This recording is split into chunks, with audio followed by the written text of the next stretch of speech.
मुंबई में आपने देखा कि एक असेंबली कॉन्स्टिट्यूंसी से अखिलेश यादव बिहार में अपने बड़े बड़े एमपीओं को 5-5 एमपीओं को भिजाए, जाओ ओवैसी का जनाजा निकाल दो, जाओ ओवैसी को ऐसा बोल दो। क्या क्या बोलते हैं। ऐसा लगता है कि इन विचारों को बोलने के लिए घर में मौका नहीं मिलता, तो इनको नजर आता है कि मैं इनका ससुरा या दामाद हूं। तो बिहार में जाकर जितना बोल सकते थे, माने उर्दू की जो डिक्शनरी होती है उसको बोलते फेरोजुल लुगात।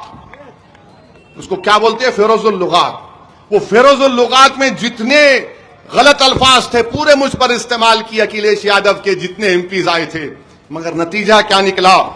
नतीजा यही निकला कि उनको कामयाबी नहीं मिली। और शिवाजी मानखुंड के असेंबली हलकाए मुंबई में समाजवादी पार्टी के एमएलए हैं, 8 वार्ड हैं, 8 में से 6 वार्ड मजलिस जीत गई। हमारा उम्मीदवार अतीक था, अतीक 10,000 वोट से असेंबली की सीट नहीं जीत सका। इस बल्दिया के इलेक्शन में अतीक मजलिस इत्तेहादुल मुस्लिमीन को 20,000 बढ़ के वोट मिले। हमारे 8 कारपोरेटर मुंबई में कामयाब हो गए। मालेगांव में 21, नांदेड़ में 14, शोलापुर में 8, नागपुर आरएसएस का हेडक्वार्टर है, वहां पर हमने अपने हरे परचम को लहरा दिया, बताया देखो अब बताएंगे तुमको। 6 कारपोरेटर नागपुर में जीत गए। अमरावती में हमारे 10 कारपोरेटर, अकोला में हमारे कारपोरेटर, धुलिया में हमारे 10 कारपोरेटर, 125 पूरे महाराष्ट्र में जो भारत का दूसरा बड़ा रियासत है वहां पर मजलिस के कामयाब हुए। तो पूरे भारत में न्यूज बन गया कि आखिर ये हो क्या रहा है, आखिर ये क्या हो रहा है।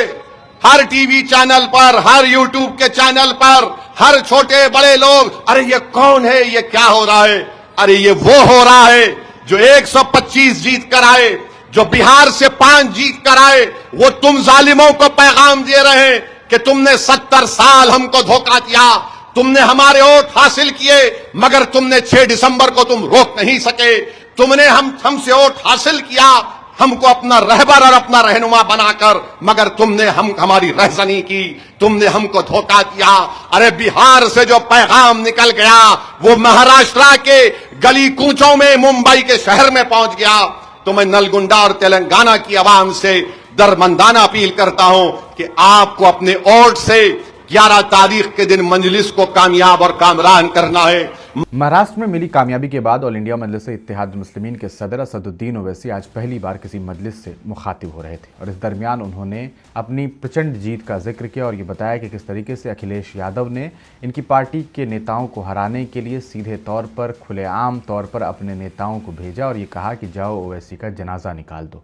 यानी कि साफ तौर पर असदुद्दीन ओवैसी ये कहना चाहते हैं कि मेरी पार्टी को हराने के लिए, शिकस्त देने के लिए समाजवादी पार्टी ने तमाम कोशिशें की, चाहे वो बिहार विधानसभा का चुनाव हो। उस दरमियान भी देखने को ये मिला कि किस तरीके से लगातार समाजवादी पार्टी के नेताओं ने सीमांचल में जा कर के अपनी रैली की और उन रैलियों में ये देखने को मिला कि किस तरीके से वहाँ असदुद्दीन ओवैसी की पार्टी के खिलाफ बातें की गई। लेकिन इसके बावजूद 5 सीटों पर ऑल इंडिया मजलिस इत्तेहादुल मुस्लिमीन कामयाब हुई और चंद सीटों पर सेकेंड नंबर भी आई।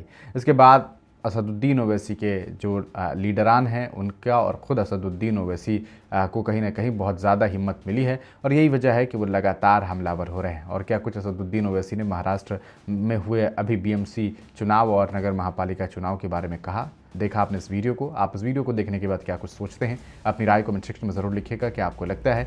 अभी आपको ये भी बता दें कि अभी तेलंगाना में लोकल चुनाव है और उसी चुनाव के प्रचार प्रसार के दरमियान असदुद्दीन ओवैसी ने लोगों को मुखातिब होकर के ये तमाम बातें कही। आप क्या कुछ सोचते हैं, कमेंट सेक्शन में अपनी राय ज़रूर लिखिएगा।